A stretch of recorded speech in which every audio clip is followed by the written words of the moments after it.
ప్రకంపనలు రేపుతోంది. ఇంటెలిజెన్స్ అదనపు ఎస్పీ భుజంగరావు వాంగ్మూలంలో సంచలన విషయాలు వెలుగులోకి వచ్చాయి. ఫోన్ ట్యాపింగ్ వ్యవహారంలో వెలుగులోకి మరిన్ని కీలక అంశాలు వచ్చాయి. బీఆర్ఎస్ కి వ్యతిరేకంగా పనిచేసే వారి ఫోన్లను ట్యాప్ చేసినట్లుగా భుజంగరావు తన వాంగ్మూలంలో పేర్కొన్నారు. ప్రణీతరావు సహకారంతోనే ఫోన్లను ట్యాపింగ్ చేసినట్లుగా భుజంగరావు తెలిపారు. బీజేపీ, కాంగ్రెస్ పార్టీలకు ఆర్థిక సాయం అందించే వారి ఫోన్లను కూడా ట్యాప్ చేశామన్నారు. ప్రతిపక్ష నేతలు, విద్యార్థి నాయకులు, జర్నలిస్టుల ఫోన్లని ట్యాప్ చేశామన్నారు. జీహెచ్ఎంసీ ఎన్నికలతో పాటు 3 ఉప ఎన్నికల సమయంలో ఫోన్లని ట్యాపింగ్ చేసినట్లుగా వాంగ్మూలంలో స్పష్టం చేశారు.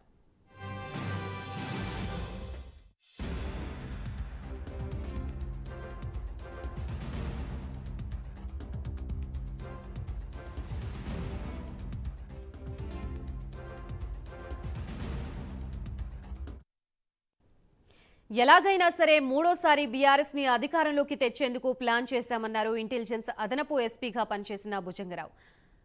సివిల్ తగాదాలు, కంపెనీలు, వీఐపీలు, వ్యాపారవేత్తల విధానాలను కూడా సెటిల్ చేశామన్నారు. 2 ప్రైవేటు ఆసుపత్రుల నుంచి డబ్బుల్ని పెద్ద ఎత్తున తరలించినట్లుగా తెలిపారు. ఎన్నికల ముందు బీఆర్ఎస్ నేతల ఆదేశాలతో టాస్క్ ఫోర్స్ వాహనాల్లో డబ్బులు తీసుకువెళ్లినట్లుగా వివరించారు.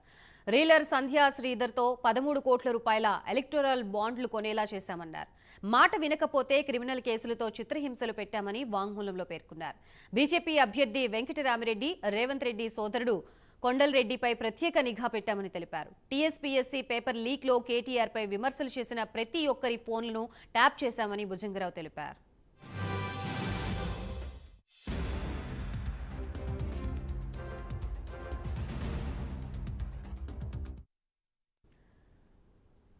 మరోపక్క ఫోన్ ట్యాపింగ్ కేసులో అదనపు ఎస్పీ తిరుపతన్న కీలకంగా వ్యవహరించారు. ప్రభాకర్ రావు, భుజంగరావు ఆదేశాలతో మెరుపు దాడులు నిర్వహించారు. తిరుపతన్న బీఆర్ఎస్ పార్టీ ప్రత్యర్థుల డబ్బులు ఎక్కడికి రవాణా అవుతుంటే అక్కడికి వెళ్లి పట్టుకున్నారు తిరుపతన్న. కాంగ్రెస్, బీజేపీ పార్టీలకి డబ్బు చేరకుండా దాడులు చేసి పట్టుకున్నారు. అంతేకాకుండా డబ్బుల్ని పట్టుకునేందుకు ప్రత్యేక టీంని కూడా ఏర్పాటు చేసుకున్నారు. ప్రతిరోజు 40 మంది సెల్ ఫోన్లని ట్యాపింగ్ చేశారు.